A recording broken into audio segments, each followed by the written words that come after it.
हरे कृष्णा। श्रीमद् भागवत गीता पढ़िए। श्रीमद् भागवत गीता पढ़ने से आपका जीवन का सारे सवाल का जवाब मिलेगा, आपका जीवन का असली सत्य पता चलेगा। क्यों ऐसा होता है कि हमारा माइंड हमारा कंट्रोल में नहीं रहता?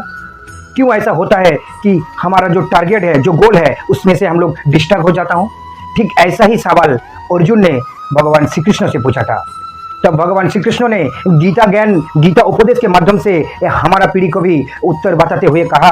गीता श्लोक नंबर 3.39 पे, अवृतम ज्ञानो मेतेन ज्ञानिनो नित्य वैरिणम। अवृतम, आवरण से ढक दिया। ज्ञानिनो नित्य वैरिणम, जो ज्ञानी ज्ञान का जो नित्य वैरी, शत्रु, एनिमी, जो एनिमी है वो उस ज्ञान को आवरण से ढक दिया है। कौन, कैसे ढक दिया है? जो काम और क्रोध, काम रूपे न कौन्तेय दुष्पुरे न नले न च।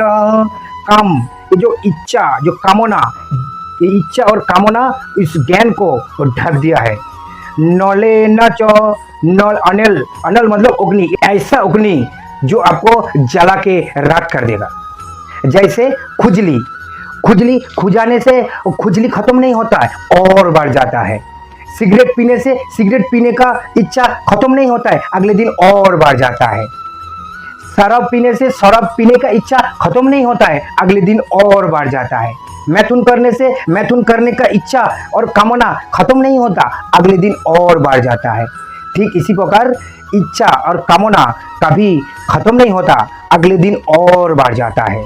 तो अर्जुन को तो पता चल गया, उसका वैरी, जो शत्रु, एनिमी, जो कौन है, ये जो कामना है, ये जो इच्छा है, इसको तो पता तो चल गया, लेकिन रहता कहाँ है? अर्जुन को ये पता नहीं चल रहा था कि रहता कहाँ है। अगर एनिमी को पता चले तो गोली तो करके उसको मार सकता है, तो कह रहा रहता कहाँ है? तब भगवान श्री कृष्ण ने इसका ठिकाना बताते हुए कहते हैं, श्लोक नंबर 3.40, इंद्रियाणि मनो बुद्धि अधिष्ठान मुच्यते। इंद्रिया मन और बुद्धि यही है। इंद्रिया मन और बुद्धि अधिष्ठान मुच्यते, अधिष्ठाता, ठिकाना, वो यही इसका ठिकाना है।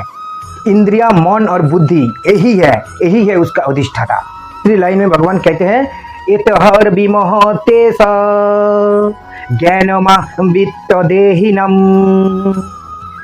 विमोहर मतलब आपको विमोहित कर देगा।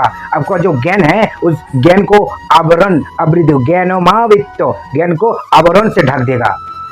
इसलिए आपका जो इंद्रिय, जो कर्मेंद्रिय 5 है, चक्षु, कर्ण, नासिका, जीहा, त्वचा, ये जो पांचों के पांचों इंद्रियों को आपको नियंत्रण, कंट्रोल में रखना होगा। क्योंकि जैसे बिना कंट्रोल में कहीं भी चीज आपको दुख का कारण बन सकता है। जैसे आपका पावर सिस्टम या आपका जो फैन है या आपका जो म्यूजिक सिस्टम है, उसमें एक रेगुलेटर दिया जाता है। अगर वो रेगुलेटर नहीं रहेगा, जैसे एक फैन में स्विच ऑन और ऑफ का फैसिलिटी नहीं रहेगा, तो वो आगे चल के आपको दुख का कारण बन सकता है। जैसे गर्मी में तो आपको उसको बहुत अच्छा लगता है, लेकिन जब सर्दी का समय आएगा, ठंडी का मौसम आएगा, तो आपका दुख का कारण बन सकता है। इसलिए हमारा जो इंद्रिय है, इस इंद्रियों को आप नियंत्रण, कंट्रोल में रखना शुरू कीजिए। हमारा जो चक्षु, कर्ण, नासिका, जीहा, त्वचा, इसको कंट्रोल में रखना आपका जिम्मेदारी है। जैसे आपको वही देखना है जो आपको देखना चाहिए, आपको वही सुनना है जो आपको सुनना चाहिए, आपको वही बोलना है जो आपको बोलना चाहिए, आपको वही खाना है जो आपको खाना चाहिए। ऐसे ही अपना 5 इंद्रियों को अपने कंट्रोल में रखना है। और आपका जो मन है, ये मन सबसे बड़ा बदमाश है।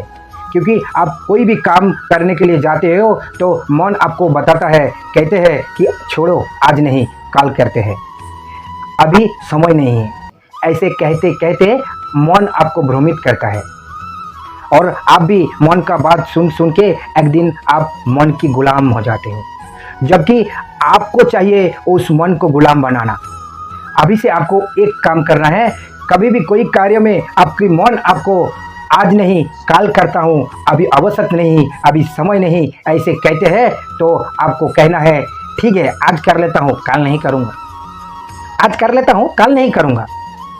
ठीक उसी प्रकार नेक्स्ट दिन या परवर्ती का दिन में या अगले दिन में जब फिर से मन कुछ कहेगा कि आवश्यक नहीं है या जरूरी नहीं है या कल कर लेते हैं, तो फिर से कहना है मन को कि आज कर लेता हूँ, कल से नहीं करूँगा।